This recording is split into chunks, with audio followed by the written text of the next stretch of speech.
We've been talking about movies for the past half hour, and we can't really decide on a topic. So, you really want to do directors, but you're more of a director, and I want to talk about actors because I'm more of an actor. And Okay, you think you can back up actor for his whole career? Yes, for sure. Okay. So, hello everyone! Welcome back to our channel. This is here Romina and Justin. Hi. And Daria on the back. We're gonna talk about me from my point of view, director I'm gonna back up and go through all of his film and see how many of them Justin have watched, and if any of them he hasn't yet, like which one I'm gonna suggest and why. And on the other hand, he's gonna do it for Sam Rockwell, an actor. My favorite actor and the best actor, I think. Yes, and he's gonna back him up. So yeah, stay with us. Thank you so much, and make sure to like, subscribe, comment, and share this video with your cinephile friends. Okay. And comment for the algorithm. Comment for the algorithm.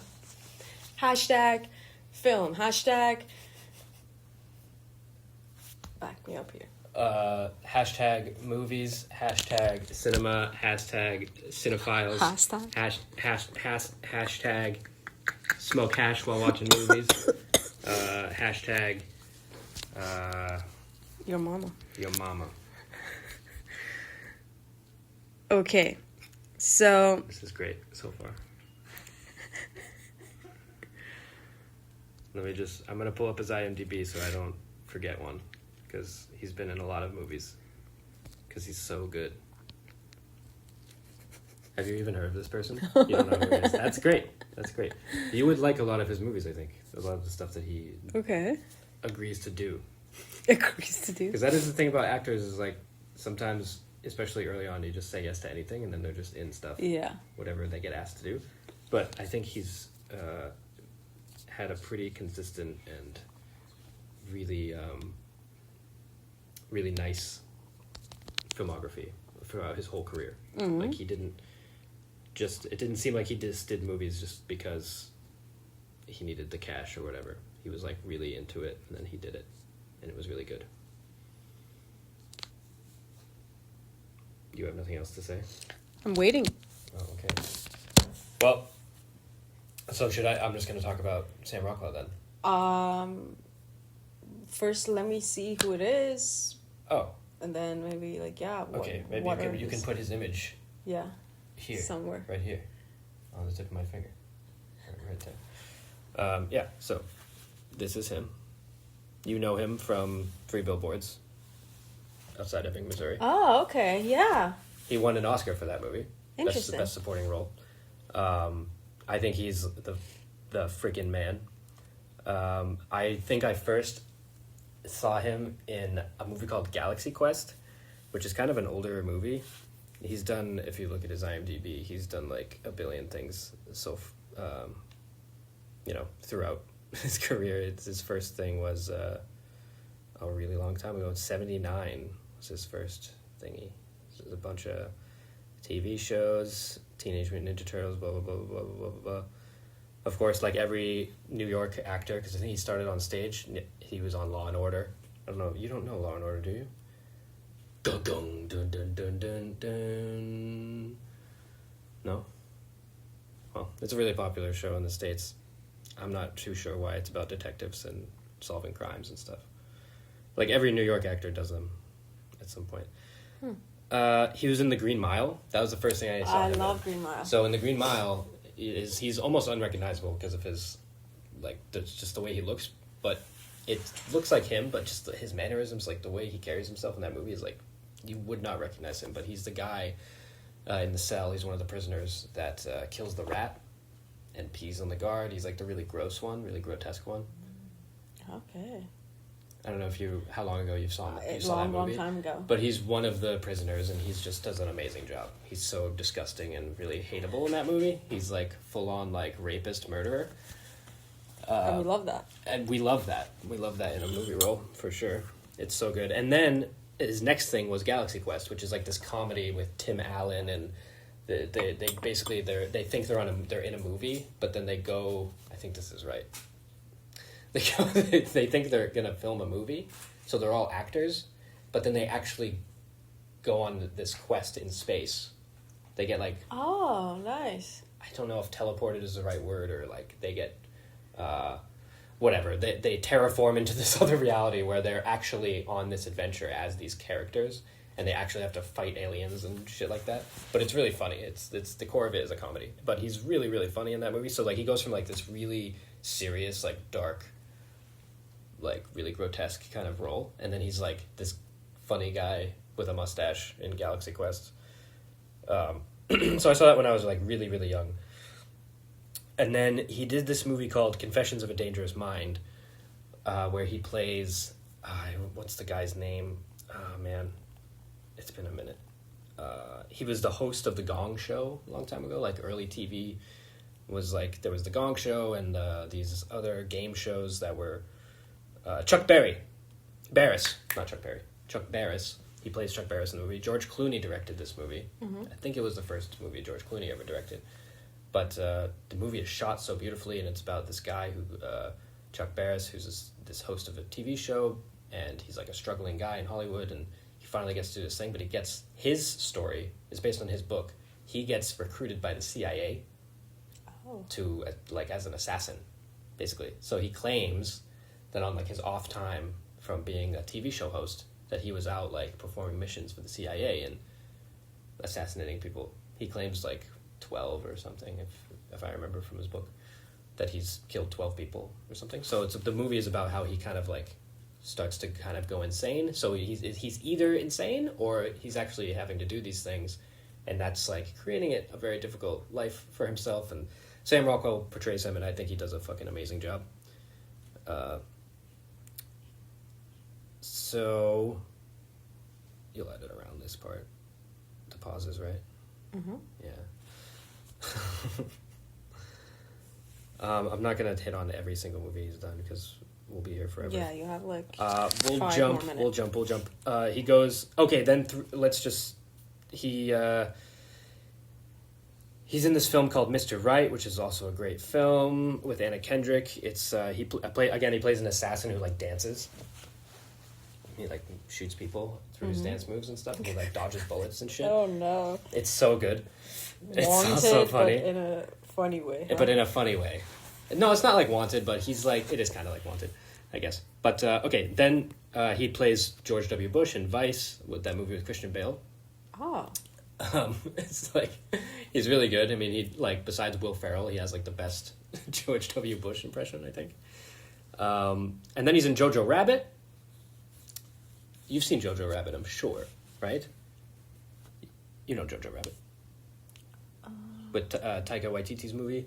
About, yes. So he plays the sergeant. I think he's a sergeant, an SS officer, whatever, who's like teaching the thing, but he's like wounded. He's kind of like a wounded guy, but he's. Yeah, that film is barely in my memory. I love that movie. I think it's fantastic. That was alright. It's one of the best movies ever. See, even the technology agrees. Yeah.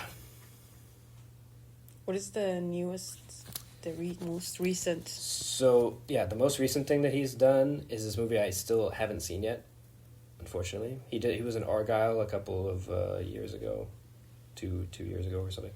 But he's just done Good Luck, Have Fun, Don't Die, which I still need to watch. I really want to watch it, but it's a Gore Verbinski movie, and it seems really cool. It's like some kind of, he's from the future and he comes back to like warn humanity that like we rely on technology too much or something, and the world ends in some way. So he comes back to try to fix it. That's cool. Yeah. It's 25 or 26? 25, I think. So last year it came out at some point. Yeah, 2025. Nice, so you can watch it. It's probably out. Yeah, it's so he has like such a wide range of characters. He was also in an Iron Man movie. He was in the Iron Man 2. Why I don't remember this guy? Well, that's the thing. I think he blends so well. Like he's a character actor, you know, like in a way like Johnny Depp is a character actor, but he made being a character actor like so mainstream, and like people pay attention to these guys now. They were like character actors throughout history that are just like, they just appear in things and you don't even really recognize them because that's what they do. They play very wild characters and you dress them a certain way that completely morph themselves. And I think he's one of those guys. And he's so like passionate and so cool. Yeah, so, I can tell like, the difference between the genres he was able to pull off. Yeah, he's very versatile. Yeah. So he's like a hero of mine, for sure. That's amazing. Thank you so much, Justin. You're welcome. So we're going to move with my favorite director, Martin McDonagh, which he's an Irish playwright and filmmaker. He hasn't made many movies. I think around like 10, perhaps. The top on my list is In Bruges. In Bruges. It's great. I love that movie. It's amazing. Starring Colin Farrell and... Wait, I'm just... Sorry, I don't mean to interrupt you. He did Seven Psychopaths? Yes. Sam Rockwell is in Seven Psychopaths. It's one of my favorite roles of his. I just skipped over that one because I thought you wouldn't know it. Oh my God, I do know it. I didn't realize that Martin McDonagh did that. So he's in that. He plays Billy. He's the Jack of Diamonds. That's true. That is true. That's one of his... See, I'm like... Yeah. Because you're a director. You love directors. I love actors. So I notice like all the time. I'll watch a movie because an actor's crazy. in it. You'll watch it because someone directed it, you know? Yeah, oh my God. Sorry, I didn't No, but we will get back to that for sure because I love that movie. It's a short film. Yeah, kind of. It's not a long film, and it's all of his film overall is very theatrical because he's more of a playwright, and it's just the way he directs everything and like get the acting from actors, and even his set design and everything is so unique. That's why it feels like you're watching everything on stage, but it's better because you are right there.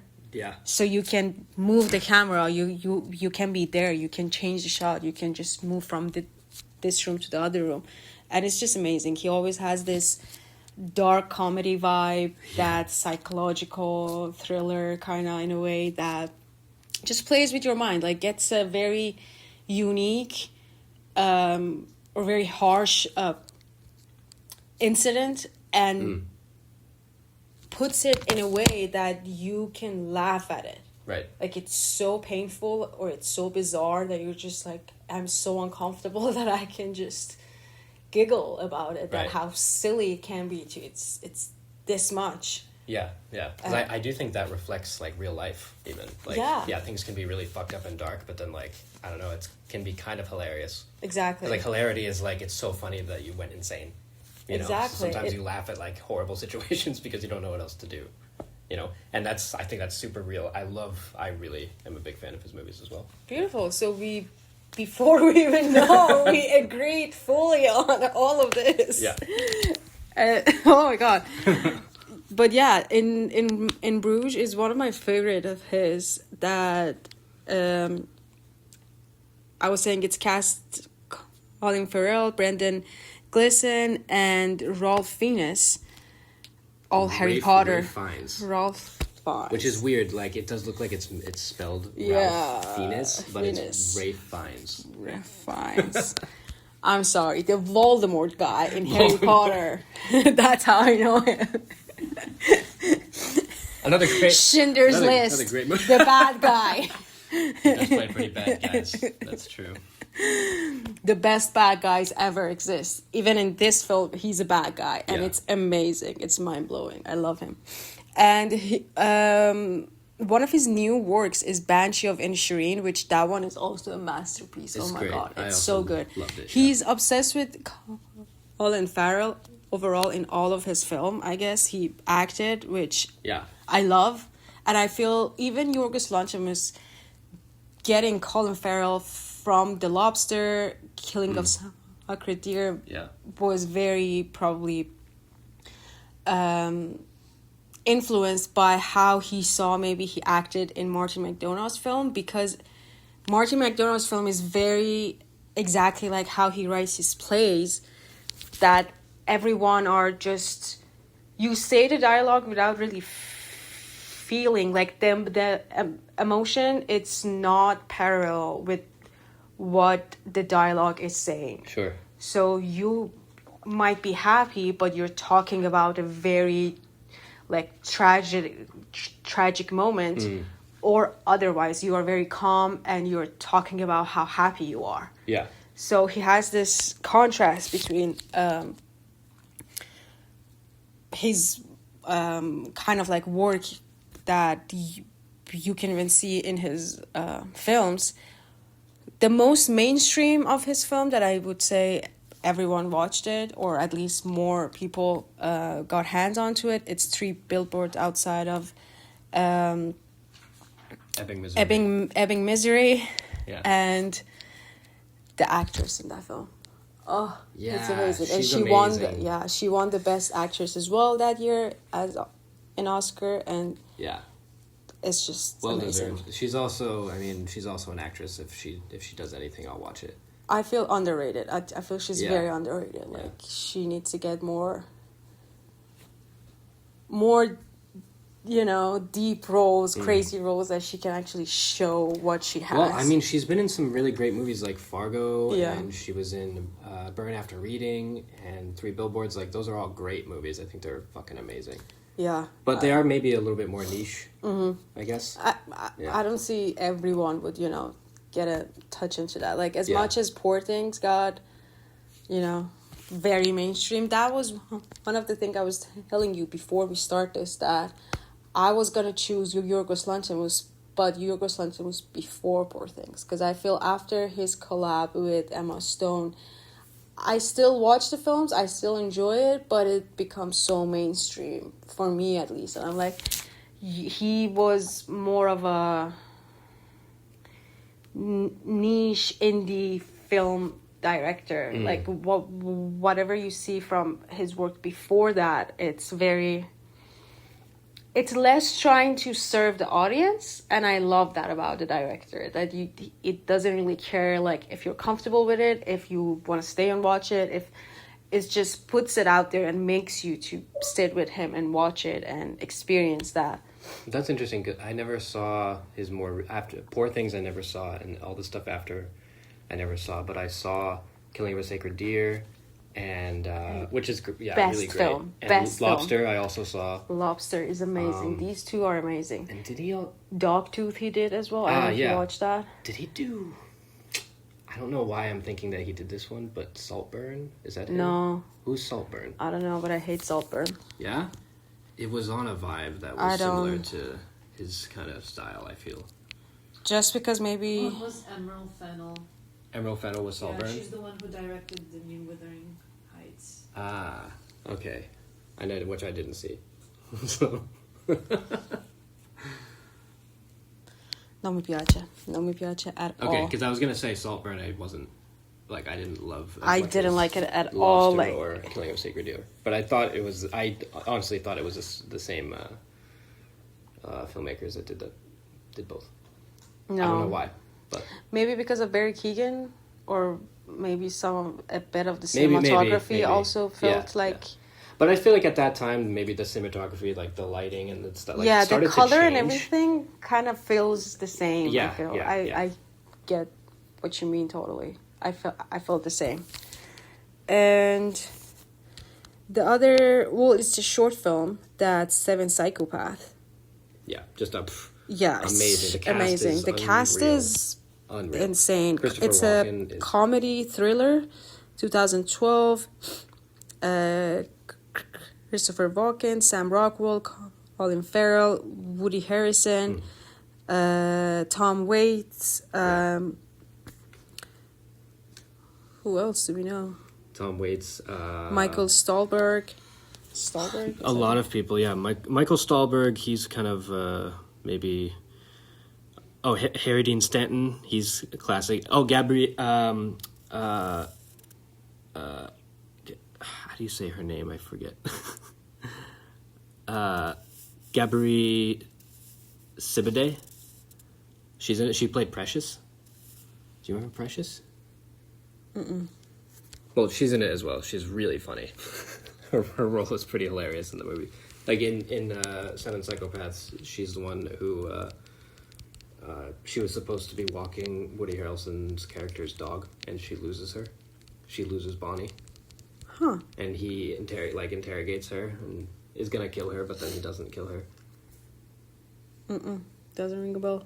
She's kind of a smaller role, I guess, in the film, but she's a pretty how do you say? I forget how you say it. It's not Gabriella, I don't think. It's just Gabby Sibiday or something.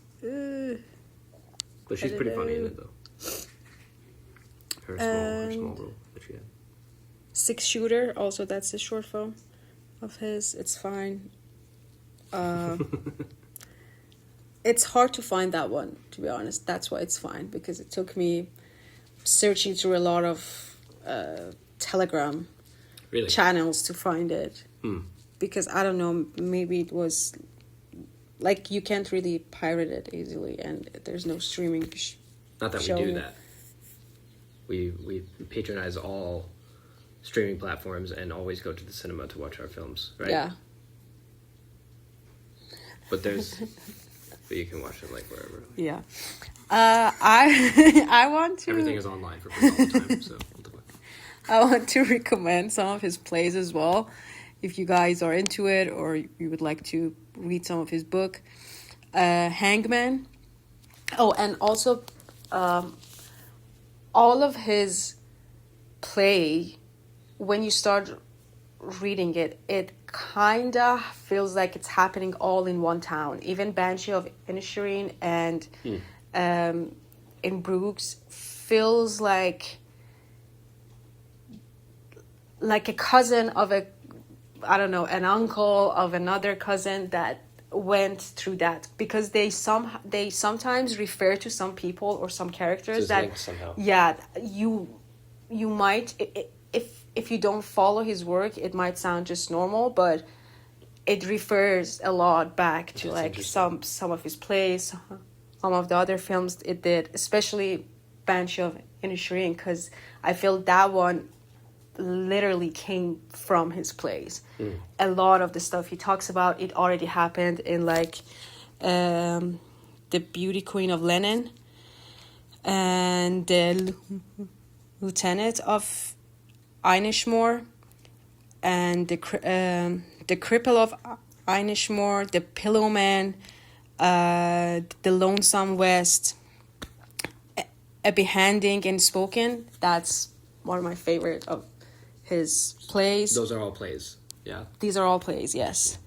A Skull in Connemara, and I think his latest book that came out 2018, yes. A Very, Very, Very Dark Matter.